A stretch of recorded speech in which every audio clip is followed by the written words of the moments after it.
자, 두 번째 시간 시작합니다.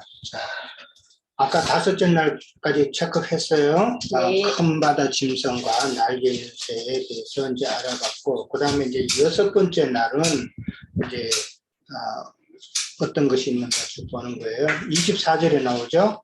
자, 여섯 번째 날은 어떤 짐승이 나와요? 가축이 나와요. 기는 것이 나와요.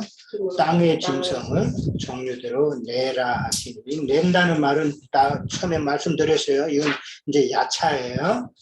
야차. 자, 내고, 그 다음에 또 그것만 나온 게 아니고, 제일 중요한 게 26절에 보면은 하나님의 형상대로, 그 다음에 하나님이 사람을 만드는데 남자와 여자를 만들었다 그랬어요. 자, 6일째 이제 가축과 기는 것과 땅의 짐승을 만들었는데, 이제 짐승이라 그러면은 우리가 집짐승과 들짐승으로 나누죠. 집짐승이 있으면은 이제 들짐승도 있는 건데, 성경에서는 집짐승이라 그러면은 이제 유대인과 이방인을 생각할 때는 유대인은 집짐승으로 표현을 하고, 그 다음에 이방인은 들짐승으로 그렇게 표현을 해놨어요. 그러고 난 다음에 이제 또 집짐승이라는 그 영적인 의미는 진리 안에 있는 자, 교회 안에 있는 자로 그렇게 묘사를 하고, 그 다음에 이제 들짐승은 몰지각한 거짓 선지자로 그렇게 표현을 해놨어요, 성경에는. 자, 짐승이라는 말은 또 성경에서는 여러 가지 표현이 있죠. 우리가 아는 짐승은 어떤 자가 짐승이라고 그래요? 깨닫지 못하는 자. 베드로후서 2장 12절에 보면은 이성 없는 짐승이라는 표현도 있어요. 이성 없는 짐승이라는 말은 육신에 속한 자라는 그런 의미예요. 이성 없다는 말은 깨닫지를 못하고 이제 육신적인 것만 추구하는, 영적인 것을 추구하지 못하고 육신적인 것만 추구하는 그런 의미를 이야기하고, 그 다음에 시편 49편 20절에도 보면은 말씀이 없는 자는 짐승이다 그래요. 말씀이 없는 자. 그 다음에 잠언 30장 2절에도 보면은, 이거 한번 찾아봅시다. 잠언 30장 2절. 잠언 30장 2절.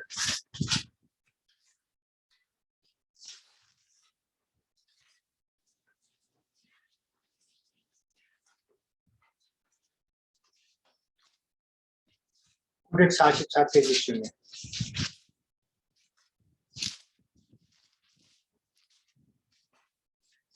자, 2절 읽습니다. 30장 2절 다시. 나는 다른 사람에게 비하면 짐승이라. 내게는 사람의 총명이 있지 아니하니라. 이렇게 나왔어요. 자, 짐승이라 그랬어요. 그러면 사람의 총명이 없는 자는 짐승이라는 말이죠. 여기서 사람의 총명이라는 것은 하나님을 아는 지식을 뜻하는 말이다. 그 사람 참 총기 있다 그러는데, 여기서 성경에서는 총명이라는 말은 하나님을 아는 지식이 없는 자가 그런 자들을 말한다.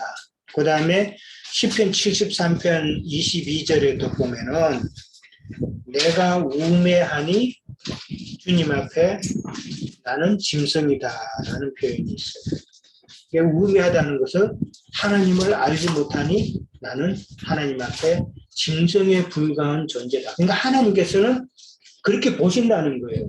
하나님 자신을 알지 못하고 있는 모든 사람은 하나님 눈에는 다 짐승으로 보인다는 거죠. 짐승은 그렇게 보면 되고, 그 다음에 이제 성경에 보면은 땅의 짐승들을 대표하는 인물들이 나와요. 우리가 배웠던 창세기에서 보면은 땅의 짐승을 대표하는 인물이 누구? 이제 가인이 나오죠. 가인 이전에 이제 가인의 계보로 나가는데 또 있죠. 성경에는 그렇게 라멕이 있죠. 라멕은 누구를 죽였어요? 에녹을 죽였단 말이에요. 같은 육대손이죠. 셋의 육대선 에녹과 그 다음에 가인의 육대선 라멕이 그 라멕이 이제 땅의 짐승을 대표하는 인물로 나왔고 그 다음에 또 누가 나와요? 니무롯이 나온단 말이에요. 니무롯은 특이한 사냥꾼이라 그랬잖아요. 그죠? 네, 특이한 사냥꾼이 바로 영혼을 사냥하는 자들을 말한다. 뭐 특이하다 해가지고 뭐 사냥을 아주 잘한다는 그런 표현이 아니란 말이에요. 근데 세상의 모든 사람들은 그런 의미로 받아들인단 말이에요. 니무롯이 특이한 사냥꾼이라 그러니까 아주 사냥을 잘하는 그런 사람으로 이해하는데 그런 의미가 아니단 말이에요. 네. 그러니까 니무롯으로 이제 되고 그다음에 그런 자들이 영의 흐름이 결국은 오늘날의 교황이나 교계의 큰 자들로 다 이게 흐름이 연결이 된다. 성경은 그걸 이야기하고 있단 말이에요. 그들은 다 땅의 짐승이다. 뭐 기독교계에서도 가장 뭐 크다고 하는 사람들이 간혹 가다가 이상한 소리 한 번씩 하죠. 뭐 다른 종교에도 뭐 구원이 있다는 이런 소리도 하고 그런 이상한 소리를 하는데 이게 다 잘못된 것이다. 자, 그러면은 다섯째 날의 그 짐승과 여섯째 날의 그 짐승을 조금 구분을 해야 돼요. 어떻게 구분이 될 수 있을까? 다섯째 날의 짐승과 여섯째 날의 짐승은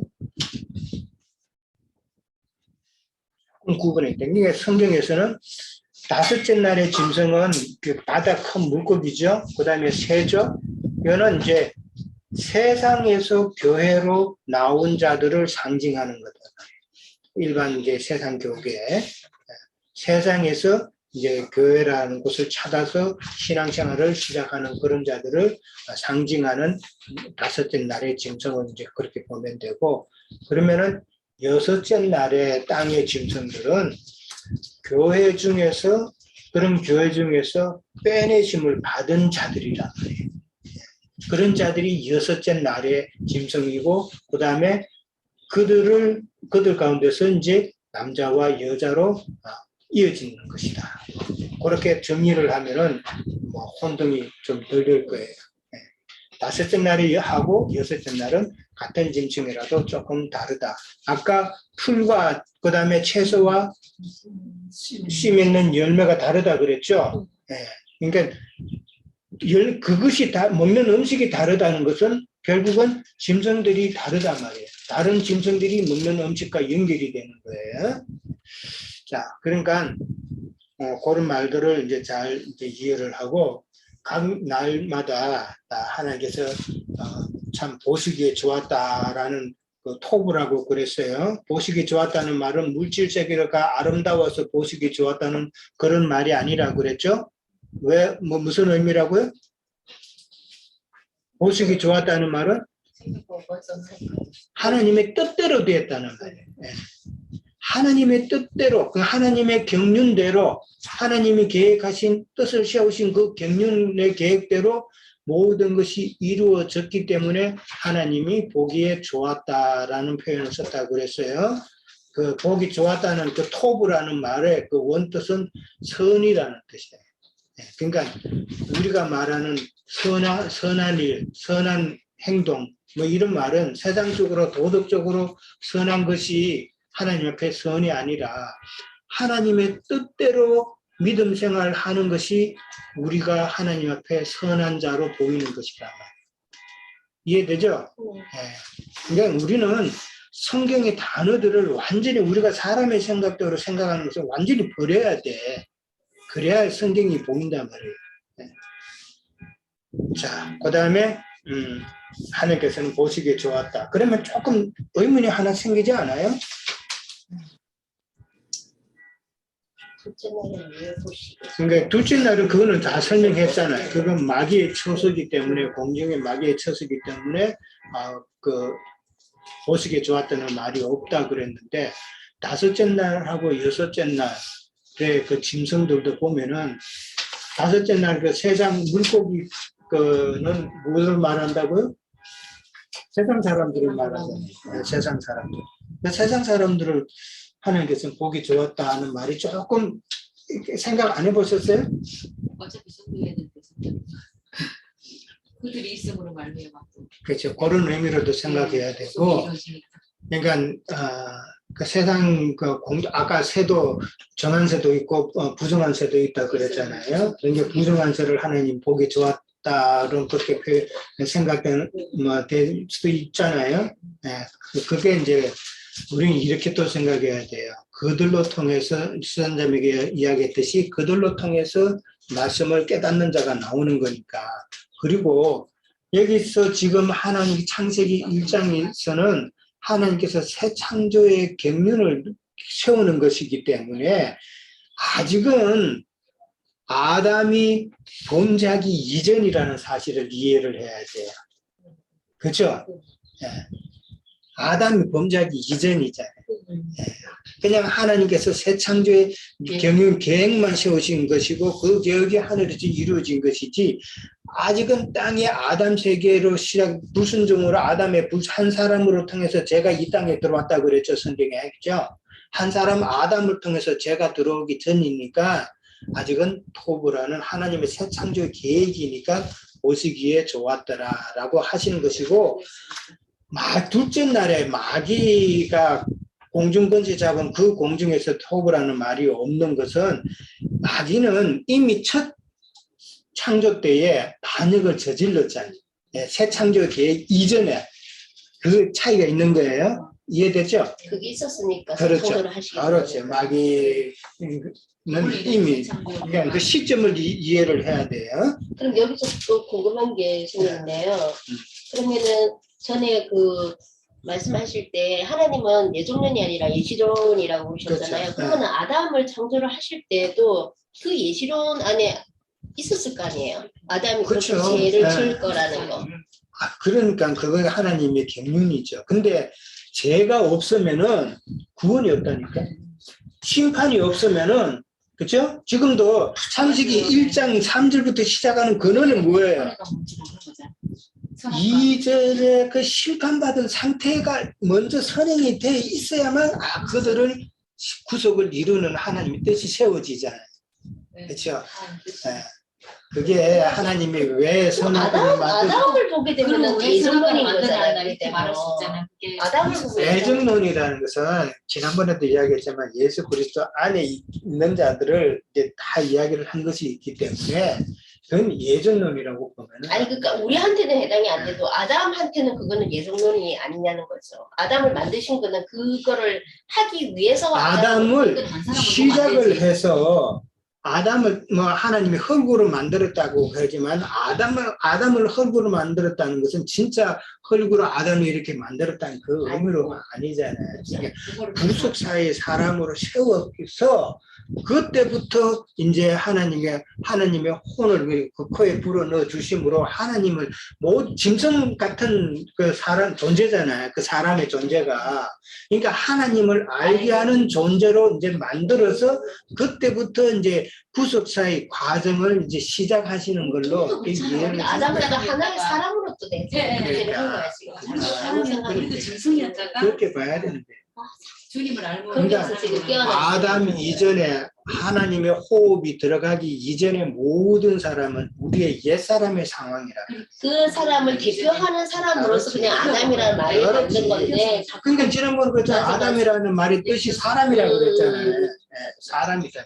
그 많은 사람들이 다 하나님을 알지 못하는 짐승 같은 상태였는데 하나님께서 그들을 불쌍히 여기셔서 하나님을 알 수 있는 안테나를 세워주신 거예요. 그러니까 하나님을 깨닫는 거. 그래서 그 코에 혼을 이렇게 하나님의 호흡을 불어 넣어 주어서 산혼이 되게 하시는 거예요. 물질적인 그렇죠. 사람이 아닌 거지. 그렇지. 그러니까 자꾸 그게서 안 벗어나시는 거야. 너무 지금 깨어나지 못하니까. 물질적인 사고관념을 다 깨고 이게 창세기 성경학자들이 창세기 1장, 2장 뭐 다른 다 분류를 하잖아요. 그 사람들이 성경학자들이 분류를 할 때 얼마나 성경에 대해서 많이 알겠어요. 근데 그 사람들이 성경을 지금 우리가 지난번에 나누었듯이 우리가 보는 관점에서는 창세기 1장을 나누려면은 7일 창조까지 가야 되는 게 2장 4절 상반절까지 가는 것이 딱 나누어지는 것이죠. 그게 하나님의 구속사의 그 새 창조의 기간이잖아. 7일까지. 그런데 왜 이장을 했어요? 왜 여섯째 날까지만 딱 일정을 끊었냐 말이에요. 그 사람들은 성경을 구속사적인 관점으로서 보지를 못하고 물질 창조로만 봤다 이 말이란 말이야. 그러니까. 물질 창조로 봤기 때문에, 그러니까 유물론적인 관점에서 봤기 때문에 하나님의 영적인 이 뜻을 모르기 때문에 이런 실수를 하는 거예요. 그러니까 성경을 이렇게 못 들어라. 아까도 이야기했지만은 이 성경을 갖다가 이렇게 나눌 정도면은 그들이 성경 지식은 어마한단 말이에요. 그런 사람도 이런 우리가 지금 보는 관점하고는 완전히 다른데 세상 목회자들이 참 우리가 가서 이렇다 하면 그 사람들이 알아듣겠냐 하는 거예요. 그러니까 좀 우리가 계속 나오잖아요. 네가 나와 함께 나군에 있으리라. 하나님은 다 분별하신다. 그들. 분별하는 이 하나님을 우리는 생각해야 돼. 그러니까 얼마나 이게 참 말씀을 이렇게 영으로 깨달아서 가는 것이 정말 소중한 거는 우리는 진짜 깨달아야 돼. 자, 그러니까 깨닫는 게 아까도 이제 구원에 대해서 이야기했지만 우리가 영의 구원을 받는다는 것은 하나님의 영을 입는다는 그런 표현이에요. 그러니까 구원의 속옷으로 보는 것이죠. 네. 하나님의 영을 입는 것이고, 그 다음에 혼의 그 구원을 이루어간다는 말은 자기 생각을 버리는 거예요. 기본적으로. 자기 생각을 버리고 하나님의 생각과 하나님의 뜻을 입는 것이 그게 그 도시란 말이에요. 예. 그러니까 혼의 구원을 이루어간다 하면서도 여전히 내가 가진 생각을 주장하고 이런 것은 그거는 곤란하단 말이에요. 우리가 믿는다고 그러죠. 믿는다는 그 믿음의 정의가 뭐냐. 이게 생각해 본다면은 믿는다는 믿음의 정의가 뭘까? 믿는다는 것은 한편으로는 하나님을 내가 모시면서 내 생각은 벗어버리고 하나님께서 나의 머리가 되게끔 내 자리를 비워주는 것이 사실을 믿는다는 의미란 말이에요. 이게 믿음이란 말이에요. 참 믿음이라고 하면서 하나님 그건 하나님 말씀이고 나는 내 뜻대로 할 거야. 이렇게 해야 돼. 그렇게 믿는 것이 세상 교회의 믿음이지 않느냐 하는 거예요. 그래도 11조도 해야 되고 내가 봉사도 해야 되고 선교도 가야 되고 다 이런 것도 해야 되지 않느냐. 이런 생각이 이게 세상 종교인들의 생각이란 말이에요. 그러나 참 믿음이라는 것은 방금 이야기했듯이 그리스도께서 내 안에 들어오셨으면은 이제는 나의 것을 벗어버린다는 거예요. 내 것은 이제는 제껴놓고 하나님께서 나의 주인 대신이 나의 머리를 차지하소서 하면서 내 그 머리의 자리를 비워두고 하는 것이 참 믿음이란 말이에요. 그게 혼의 구원이란 말이에요. 근데 우리는 자세히 생각해 보면은 참 그래서 사람이 이게 안 깨지는 거예요. 우리도 이렇게 말씀을 믿고 간다고 하지만은 그게 흙으로 지음받았기 때문에 그런 거예요. 아담을 흙으로 창조했다는 것은 우리 사람의 본질을 보여주는 이야기란 말이에요. 그 흙이라는 것은 세상이라는 거예요. 그러니까 우리는 우리의 뜻대로 세상을 사랑하는 그런 본질이라는 그 의미를 설명하기 위해서 흙으로 사람을 지었다, 아담을 지었다는 그 말이 나오는 거란 말이에요. 그리고 흙으로 사람을 지었다는 이 말은 흙은 어떤 씨든지 간에 열매를 맺는단 말이에요.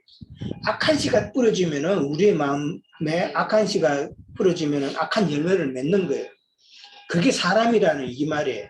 그러나 선한 열매, 그러니까 선한 씨, 진리의 씨가 우리의 마음에 또한 하면은 우리는 선한 열매를 맺는다.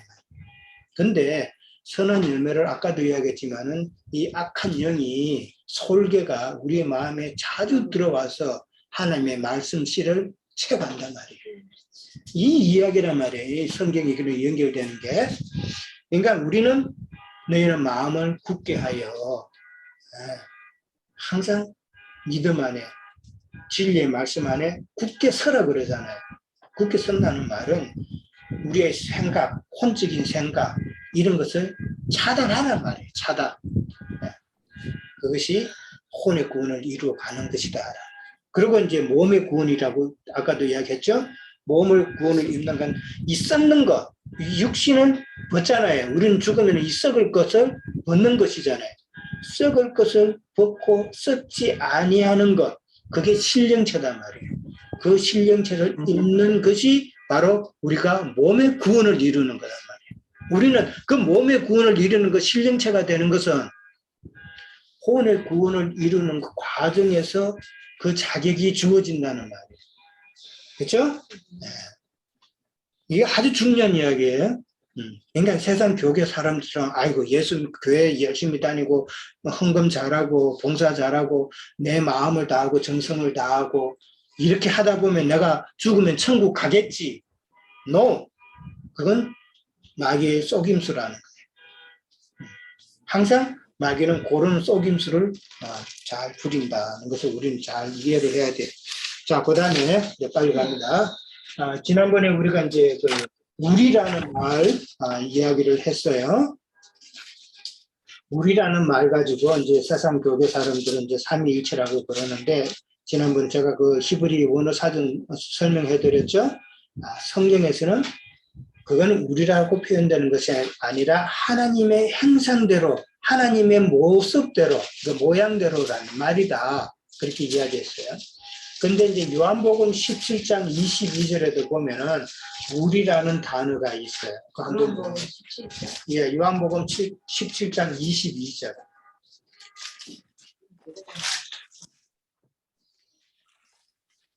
요한복음 17장 22절에 보면은 예수님께서 하신 말씀이에요. 우리 안에 예. 내게 주신 영광을 내가 그들에게 주었사오니 이 그들은 누구예요? 제자들이란 말이에요. 제자들. 예. 그들로 하나가 되게 하려 함이다 그랬어요. 하나가 된다는 말은 동일하단 말이야. 예수님의 성분이나 제자들의 성분이나 한 영, 한 주, 한 성령 안에 동일한 성분이라는 이 말이에요. 그게 우리가 하나가 된 것 같이가 나오죠. 이 우리라는 것은 아버지와 아들이라고 하는 말이에요. 아버지와 아들을 두고 예수님께서는 우리라고 표현을 하셨단 말이에요. 자, 그러면은 아버지는 뭐예요? 말씀이다, 말씀. 네. 아버지라는 것은, 그러니까 말씀은 신성이죠. 그죠? 신성을 의미하고, 인자 예수님은 인성이잖아요. 네, 인성이잖아요. 근데 예수 그리스도 안에는 신성과 인성이 같이 있죠. 네. 그러니까 그 둘 중에 하나라도 부인하면은 이거는 이단이 되는 거예요. 네. 그게 진짜 이단인데, 그러니까 삼위일체를 부정한다 그러면은 세상 사람들은 뭘 아느냐, 하나님의 인성이나 신성 중에 하나를 부인하는 걸로 그렇게 이해를 해버린다. 그게 아니란 말이에요. 그러니까 예수 그리스도 안에 신성도 있고 인성이 있다는 말은 바로 예수 그리스도 안에 아버지와 아들은 하나다는 이야기죠. 이해돼요? 네. 그 말이란 말이에요. 그래서 우리라고 그렇게 이해를 썼다. 그렇게 말씀을 하셨단 말이에요. 그 다음에 20장 17절에 그 요한복음 찾아서 다시 거기도 봅니다. 20장 17절에는 뭐로 표현되어 있냐면은 20장 17절. 예, 17절 후반절에 봅니다. 후반절에 보면은 형제들에게 가서 이르되 예수님께서 형제들에게 가서 이르되 제자들이에요. 내가 내 아버지 곧 너희 아버지 내 하나님 곧 너희 하나님 이렇게 나오죠. 자, 예수님께서 지금 이때는 예수님께서 죽고 부활하셔서 영으로 나타나신 때예요. 영으로 나타나신 때. 그러니까 예수님께서 죽고 부활하시기 전에는 예수님께서는 내 아버지라고만 하셨지 너희 아버지라고는 안 하셨죠. 예, 예수님 그렇게 못 하시죠. 그렇죠?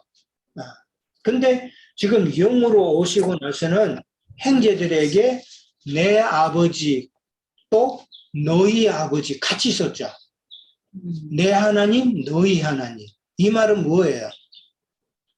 예수님이 죽고 부활하셔서 맏아들이 되셨다는 의미잖아요. 그러니까 예수님에게도 아버지가 되고 우리들도 아들이 되어서 아버지가 된다는 이 말이잖아요.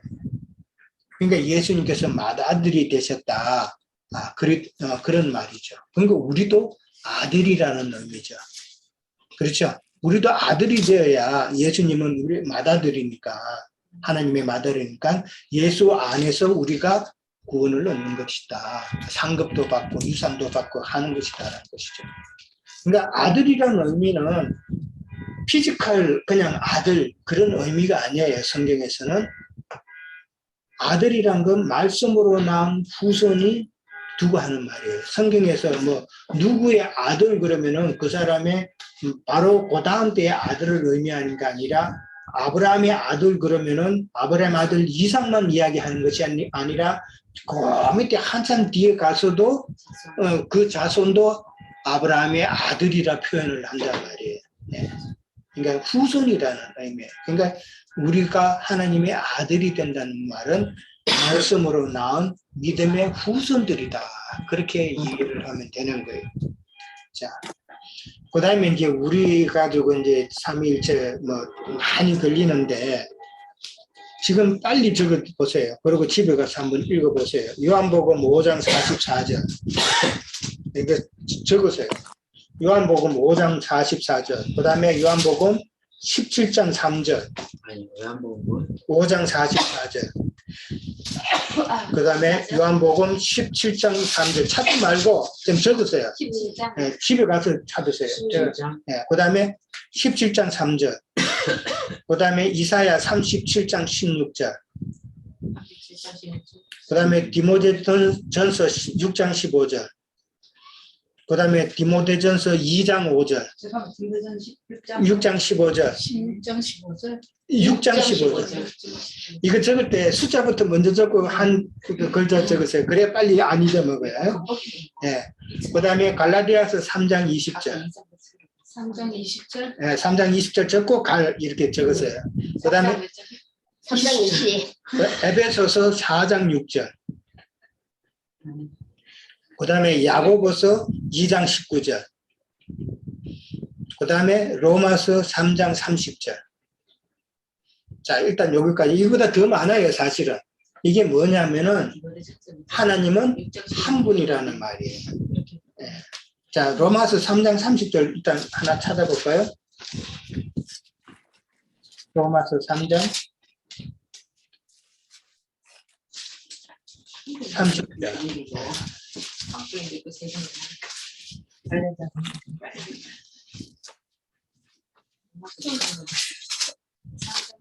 네, 3장 30절. 할례자도 믿음으로 말미암아 243페이지. 243페이지. 3장 30절. 할례자도 믿음으로 말미암아 또한 무할례자도 믿음으로 말미암아 어렵다 하실 하나님은 한 분이십니다. 지금 적은 이 성경 구절은 전부 다 하나님은 한 분이라는 표기가 들어가 있는 성경 구절이에요. 아까 디모데전서 6장 15절하고 또 디모데전서 몇 장이죠? 2장 5절. 네. 그간 집에 가서 성경을 다 한번 찾아보시기 바랍니다. 그러니까 우리라는 말 가지고 이사야 몇 장 들으셨어요? 37장 16절. 예. 네, 37장 16절. 한자 예수가 어디 있죠? 가짜 예수? 나오잖아요. 그거는 어디에 나오죠? 사도행전에 나오죠. 바예수라 그러죠. 이제 한자 예수 있잖아요. 가짜 예수 그렇죠. 네, 바예수. 네. 바예수인가? 아니 바예수가 아니다. 한자 예수라고. 네, 가짜 예수 있어요. 예, 그 표현은 좀 더 내가 찾아볼게. 네. 자, 그러니까 우리가 다른 예수. 다른 예수, 다른 영. 예.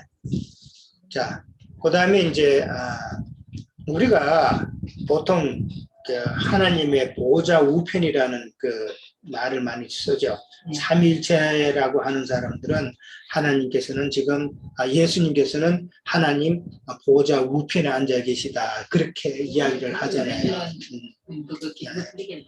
그러니까 보좌 우편이라는 말이 그러니까 보좌 하나님이 있고 우편에 예수님이 있고 그다음 좌편에 성령이 있다 이런 말을 안 해요, 그죠? 그 사람들 삼위일체는 그렇게 본단 말이에요. 그러니까 지금 이제 예수님께서는 이제 하나님 우편에 계시고 지금 성령이 이제 오셔서 성령이 역사하신다 이렇게 본단 말이에요.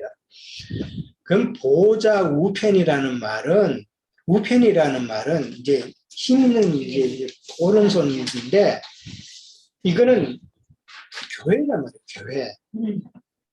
보좌 우편이라는 건 교회는 뭐예요? 믿는 그리스도인들의 영적인 모임이잖아요. 그 영적인 모임 안에 예수님이 계신다는 그 표현이 보좌 우편이라는 말이에요. 예. 그러면은 보좌 우편에 자정하셨다는 말은 우리 교회를 이루고 있는 우리 그리스도인들의 영에 임재하 계신다는 이 말이에요. 그러니까 예수님께서 지금 하나님 보좌는 말씀이잖아요, 말씀. 그렇죠? 네, 말씀의 우편에 앉으시다. 그렇죠? 말씀이 있는 곳은 교회란 말이에요, 교회. 이해돼요? 네. 말씀 그 보좌는 말씀이고 그 말씀이 있는 곳은 살아있는 교회란 말이에요. 교회 우편에 앉아 계셨다는 말은 믿는 자들의 그 영에 예수님이 계셨다는 말이고 거기에 보좌에 임재 자정하셨다는 말은 그런 그리스도인들의 그 영에 예수님께서 임재해 계신다 이 말이에요. 그럼 우리 마음속에 지금 예수님이 임재하고 계시는 것이 보좌 우편에 앉아 계시는 거다 말이에요. 이해되죠? 네. 그러니까 세상 목사들이나 세상 믿는다고 하는 사람들이 성경을 전부 다 이게 사람의 생각대로 문자적으로 이걸 하니까 무슨 수로 그 사람이 우리가 말하는 걸 깨닫겠냐고. 오시라 성경이 써서 그러잖아. 그러니까 삼위일체라는 말도 참 어리석은 말인 거예요. 우리가 보면 보좌 좌편은 뭐라고? 보좌 좌편이라는 말은 없어요. 성령님 좌편과 좌편. 그러니까 삼위일체라고 하는 사람들은 보좌 우편하고 보좌 좌편에 성령이 앉아 계신다고 그들이 그렇게 하는 말이지. 그렇지 보좌 좌편이라는 말은 성경에 있나? 보좌 좌편이라는 말은 아니 우편이라는 말이 있으니까 당연히 자꾸 성경에 있을 거라고 그게 생각합니다. 왜 그런 말을 약한 부분 헷갈리게 아니면 또 그리고 염소와 양을 말이지. 갖다가 염소에 나눌 때도 좌우로 나누잖아. 안 되니까 일부러 생각하면 예, 돼. 그러니까 좋고 나쁘고. 그러니까 우편은 항상 그냥 우리- 하나님 편. 보좌 좌편이라는 말 성경에 없다고 나오네. 그런데 그렇게 근데 이제 다 알고 있어. 그러니까 염소는 삼위일체 사상에 근거했기 때문에 보좌 우편이 나왔으니까 보좌 좌편에는 성경이 그런 식으로 그거는 마귀가 있는 것이겠지. 보좌라고 표현을 안 할 거 아니야. 됐죠. 예수님 십자가에서 좌우만 나누지. 그렇죠. 헷갈린다 진짜. 그렇게 이렇게 볼 수 있는 게 아니다. 그러니까 성경은 요한복음 8장 10절에도 보면은 우리 몸은 이제 죄로 인해서 죽었다라고 나와 있어요. 몸은 죽은 것이나 영은 의로 인해서 산 것이라 그랬단 말이에요. 그게 예수님의 그 영이 우리 심령 안에 임함으로 우리는 산 것이 된 거예요. 그러니까 그 목적을 위해서 예수님께서 죽으시고 영이 되셔서 우리 안에 오시는 것이지. 그래서 더 크고 온전한 장막을 이룬다고 그랬잖아요. 더 크고 온전한 장막을 이루기 위해서 그렇게 육신적으로는 죽고 영으로 오신 것이란 말이에요. 그게 예수님의 목적이란 말이에요. 그런데 육신은 살아서 가고 그러면은 더 크고 온전한 교회를 이룰 수가 없잖아요. 예수님. 왜냐하면 모든 것을 체휼하신 예수님이 그 영이 되셔야 우리에게 이게 호흡이 동일이 되잖아요. 그게 맞잖아요. 근데 모든 것을 체휼하신 예수님 그 육으로 살아가지고 하나님 보좌 우편에 앉아 계시고 영으로 갔으면 그 영은 그러면은 예수님이 체휼하신 모든 고난 이런 것을 모르시잖아요. 그렇잖아요. 네. 이게 완전히 이거는 딴 이야기가 된다. 다른 이야기가 된다. 항상 그러게. 근데 예수님의 제자들도 싸웠잖아요. 우편에 앉느냐 누가 그거는 이게 예수님께서 이 땅의 왕이 되었을 때 세상 왕으로 자기가 이제 오해인 거죠. 어떤 영의정 자의정이 되는 그걸로 그러니까 생각했거든요. 그런 표현들이 자꾸 있으니까는 그러니까. 여기 지금 현대에서도 자꾸 잡힌 우편을 그러니까 예수님께 가르침을 받은 제자들조차 예수님의 말씀을 영으로 깨닫지 못했다는 이야기잖아요. 그 이야기라고. 그때 그걸 싸우는 걸 보고 얼마나 한심. 그러니까 예수님. 아직까지 말귀를 못 알아듣기는 하는 거예요. 자, 그 다음에 또 넘어갑니다. 27절에 가면은 남자와 여자가 나오죠. 네. 이것도 중요한 이야기예요. 남자와 여자가 나오고 그 다음에 2장 23절에도 가면은 아담과 하와가 나오면서 남자와 여자라는 단어가 나와요. 네. 여자를 만드시고. 자, 그러면은 27절에 있는 남자와 여자, 그 다음에 창세기 2장 23절에 있는 남자와 여자는 같은 단어일까 다른 단어일까? 자, 우리는 다르다고 이제 딱 짐작은 하죠. 네. 네, 실제로 또 달라요. 그런데 세상 교회 사람은 이게 같은 사람으로 보는 거예요. 그래서 하는 말이 1장에 창조된 남자와 여자를 창조하시고 2장에서는 다시 그 남자와 여자가 아담과 하와로 창조되는 것으로 보충 설명한다. 이렇게 다들 알고 있다는 말이에요. 그 말이 아닌 거예요. 1장의 남자 여자하고 2장의 남자 여자는 엄연히 다르다. 27절에 넣은 남자라는 단어는 자카르라는 단어예요. 자카르라는 단어고 여자는 네케바라는 여자예요. 그러니까 자카르라는 그 남자는 이제 그냥 이건 들으세요. 적을 거 없어요. 그러면 다른 한글만 들으면 돼요. 그 다음에 창세기 2장 23절에 나오는 남자라는 그 아담은, 그러니까 남자라는 표현은 이시예요. 이시고, 그 다음에 여자라는 그 단어는 이샤라는 단어예요. 그러니까 자카르 네케바, 그 다음에 이시 이사 단어가 다르죠. 그러니까 의미가 다르다는 이야기예요. 같은 남자고 여자로 한글 성경에는 표현해 놨지만은 27절에는 여자라는 그런 의미지만은 영적인 배필이라는 그런 의미가 있는 교회라는 뜻의 그런 의미가 있는 거예요. 어디가요? 27절의 여자. 1장 27절은 여자는 영적 배필이라는 의미가 포함된, 그러니까 교회를 상징하는 여자고, 그 다음에 남자는 당연히 자카르는 그리스도란 말이 있어요. 네, 그리스도. 이들은 성경에도 보면은 복받은 자죠.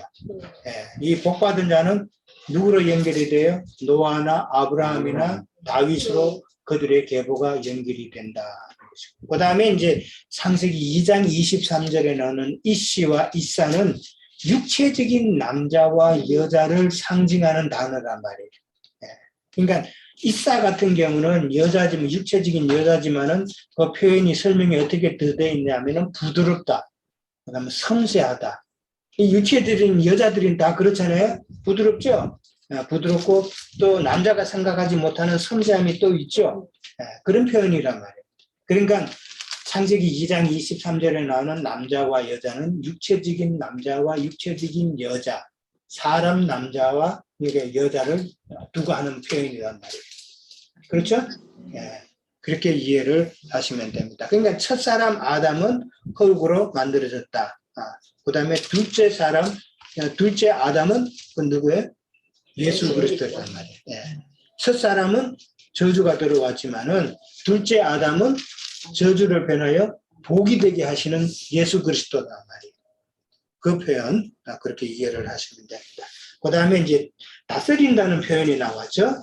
네, 28절 때도 보면은 그들에게 복을 주어 다스리라라는 말이 나옵니다. 그 다음에 여섯째 날에 이제 그렇게 그 다스리라는 표현이 나오는데, 다스린다라는 이 표현도 창세기 1장 26절하고 28절에 그 단어하고 그 다음에 2장 15절에 한번 봅니다. 2장 15절에는 뭐라고 되어 있냐면은 에덴 동산에 두어 그것을 경작한다는 뜻으로 그렇게 표현을 단어를 해놨어요. 같은 단어에 경작한다는 말로 됐고 그 다음에 2장 15절 그 아담에게 에덴 땅을 경작하게 하는데 경작한다는 말이에요. 그 다음에 3장 16절에 가봅니다.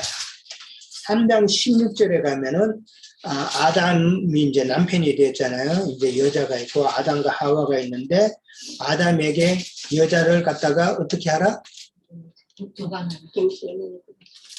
여자를 16절 하반절에 너는 남편을 원하고 남편은 너를 이제 하와한테는 이야기죠. 남편은 너를 다스린다라는 표현이 나와요. 그러니까 오늘 지금 창세기 1장에 나오는 다스린다는 이 단어는 라다라는 단어예요. 그 다음에 창세기 2장에 나오는 아바드라는 단어예요. 아바드라는 단어는 경작한다. 그 다음에 관리한다라는 이런 의미가 있어요. 그 다음에 창세기 3장 16절에 하와에게 남편이 너를 다스린다 할 때 이 다스림은 마샬이라는 단어예요. 다 의미가 다르죠. 그러면 창세기 1장 26절 마샬도 그건 제가 설명할 거예요. 마샬이라는 단어가 나오는데 라다라는 창세기 1장에 나오는 그 다스린다는 그 라다라는 의미는 통치한다, 공급한다라는 의미예요. 이 공급한다라는 의미를 우리는 기억을 해야 돼요. 그러니까 다스린다는 말은 남자와 여자가 모든 교회죠. 그렇습니까? 그리스도와 교회가 모든 땅에 있는 짐승을 다스린다는 말은 진리의 말씀으로 공급한다는 의미란 말이에요. 이해되죠? 진리의 말씀으로 공급한다는 그런 의미가 있고 창세기 2장에 나오는 그 다스린다는 경작하다는 말은 말 그대로 경작하고 관리한다는 이야기란 말이에요. 의미가 좀 다르죠? 그 다음에 마샬이라는 말은 창세기 3장 16절에 나오는 그 단어는 이거는 다스린다는 표현은 주관한다는 말이에요. 주관하고 그 다음에 지배한다는 말이죠. 이거는 또 많이 다르죠. 의미가. 그래서 히브리 여인들은 그 남편을 갖다가 뭐라고 부르냐면 주라고 부른단 말이에요. 아브라함과 사라의 관계에 있어서 사라가 자기 남편 아브라함에게 뭐라 불렀어요? 주라고 불렀잖아요. 바로 이 관계란 말이에요. 요즘 그렇게 말했다면 큰일 나죠? 요즘은 이게 여자가 그 위에 남들이 싫어해. 자, 그런 의미다. 그렇게 이해를 하고. 근데 요즘에는 여자하고 자, 창세기 1장에는 이제 지금 우리가 쭉 봤지만은 바다 생물도 있고 날짐승도 있고 땅의 짐승도 있고 땅에 기는 것도 있고 그 다음에 땅의 모든 생물들이 다 있었어요. 이들이 누구하고 같이 있어요? 하나님의 행상인 남자와 여자가 다 같이 번성한단 말이에요. 자, 이것이 바로 천국의 비밀이라는 거예요. 천국의 비밀인데 공간복음에 보면은 천국 비유에 대해서 나오죠. 천국 비유에 대해서 나올 때에 천국은 그러면서 겨자씨 비유가 나오죠. 겨자씨 한 알이 땅에 떨어지면은 체중밭에 떨어지면은 겨자씨가 뭐가 돼요?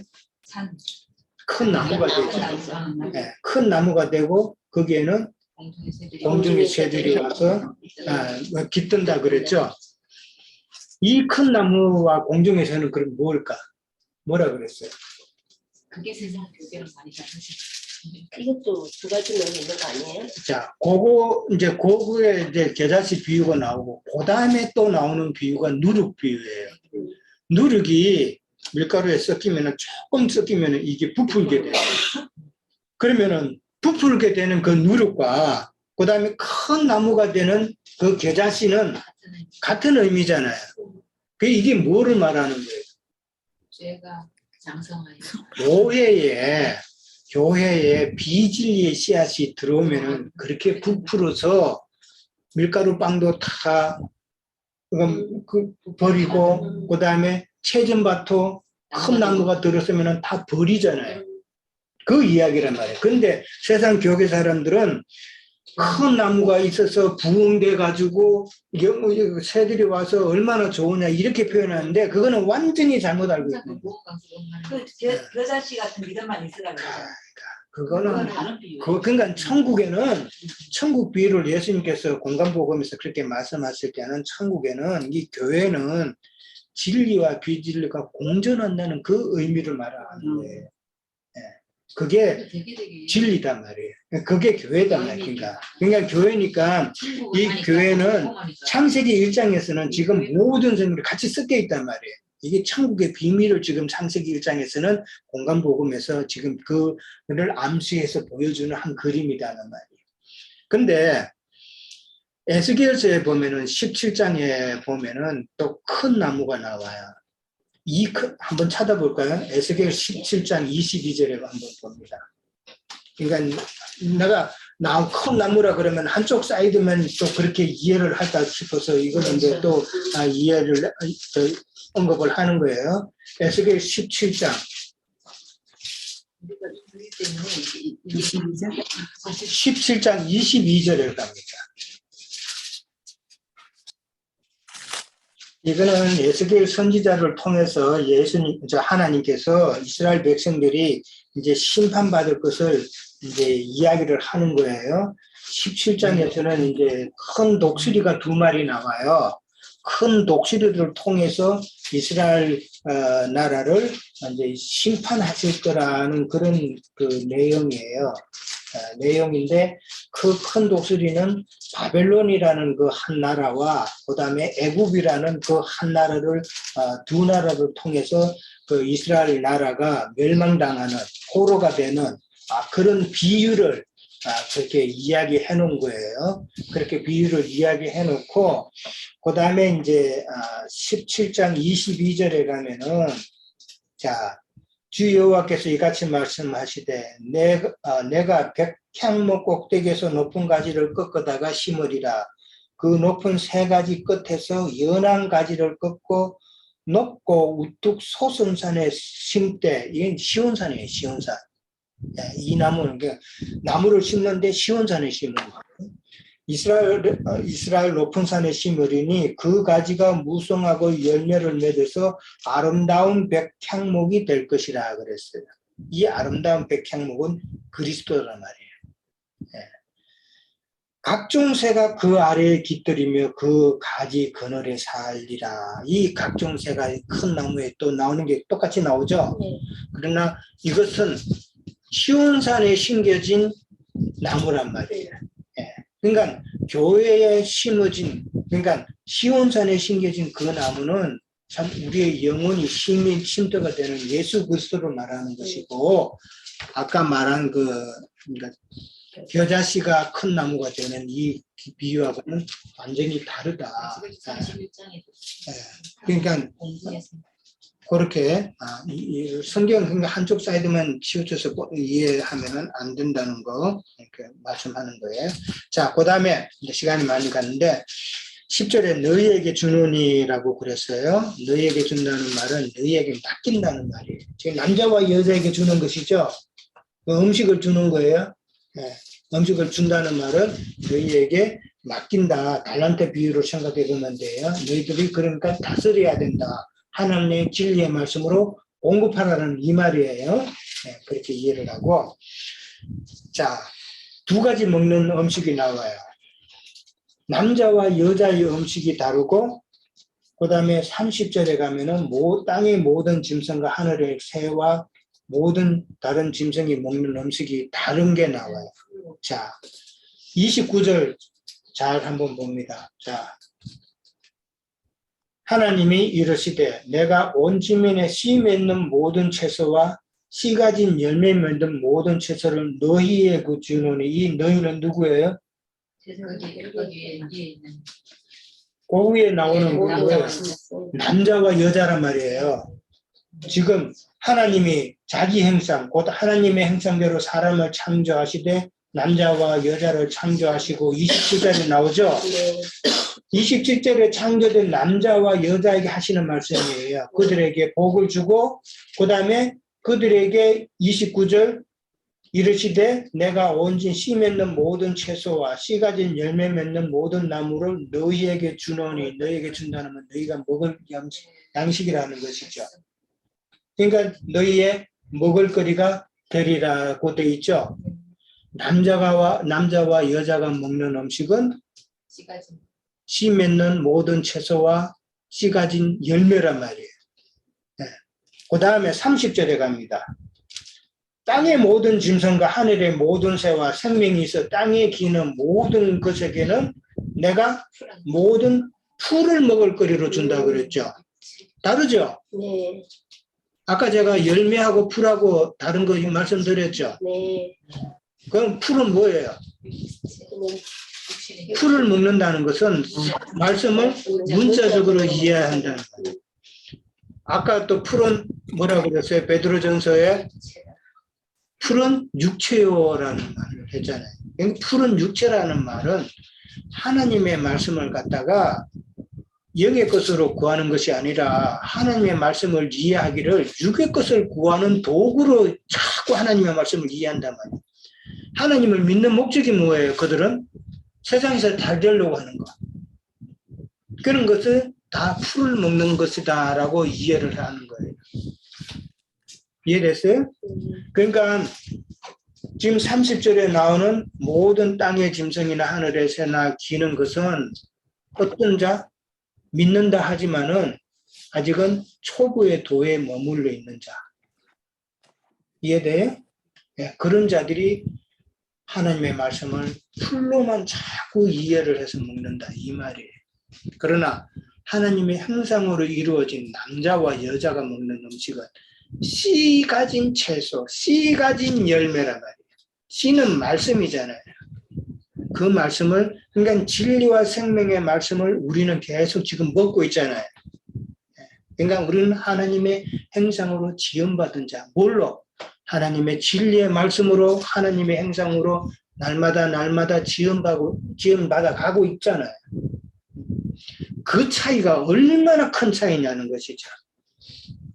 세상 교회 사람들은 이제 결론이에요. 세상 교회 사람들은 진리에 의존하는 그런 신앙생활을 하지 않아요.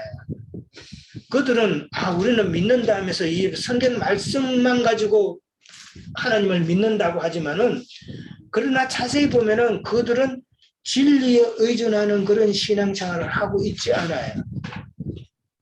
뭐를 의지하느냐? 자기 감정에 의지해요. 오늘 교회 가서 순서에 따라서 참 처음에 막 주기도문 시작하고 그 다음에 장로님 거룩하게 기도하고 그 다음에 찬양대 그 은혜로운 찬양 듣고 그 다음에 뭐 말씀 듣고 내가 하나님 앞에 물질 드리고 이런 모든 관계에서 내 마음이 막 어떻게 감정이 그냥 솟아나고 이런 거에 포커스를 맞추게 된단 말이에요. 이거 아셔야 돼요. 우리는 철저하게 영에 속한 사람은 하나님의 진리와 생명의 말씀에 근거한 신앙생활을 해야 되지 감정에 근거한 신앙생활을 하면 안 된다. 감정은 마귀가 교회에 덧뿌린 씨앗이란 말이에요. 사탄은 기적이나 초자연적인 현상으로 사람의 마음을 감정을 이게 건드린단 말이에요. 그러면 희적게 되는 것이죠. 그러면 거기에 유혹된다. 그러니까 마찬가지로 사탄은 교회 안에 믿음이라는 것을 사람들이 갖고 있지만은 그 믿음이라는 것을 그대로 간직하는 것이 아니라 믿음 플러스 감정이라는 것을 섞어놨단 말이에요. 감정을 섞어놨기 때문에 이 사람이라는 존재는 흙으로 지어졌기 때문에 이 감정에 더 치우치게 된다. 는 사실을 우리는 깨달아야 돼요. 그러니까 우리에 오면은 이 감정적으로 뭐가 막 그런 게 없잖아요. 세상 교육에서 하는 거 그런 게 없잖아요. 너무 냉정하네. 예. 냉랭하죠. 사실은 좀 차죠. 사랑이 없다고. 사랑이 그 감정을 되게 그게 정의선대. 왜 그러냐. 진리에 근거한 신앙생활을 한다는 생각이 아예 없다는 거예요. 하나님께서 원하시는 방법이 이건데 세상 교육에 가서 뭐 찬양만 하고 뭐 아유 이거 뭐 열린 예배 오픈 월십이라 그래가지고 얼마나 예배 시작하기 전에 한 30분 계속 하잖아요. 나도 그거 해가서 알아. 예, 나도 그 뭐 그 세상 교육에 있을 때 뭐 드럼 치고 다른 뭐 합창 때 찬양 팀 해가지고 뭐 해본 한참 하면요. 내가 그냥 막 올라가 도취해. 그런 감정이 이건 신앙은 아니란 말이에요. 거기에 썩으면은 안 된다. 우리는 그러니까 진짜 눈물 콧물 흘리면 내가 은혜 받았다는 걸로 착각하는데 그게 아니란 말이에요. 진리에 근거한 신앙, 진리에 의존하는 그런 신앙생활을 반드시 우리는 추구해 가야 된다. 이것이 우리가 참 큰 복이다. 자, 오늘은 여기까지 합니다. 시간이 많이 됐습니다. 감사합니다. 감사합니다.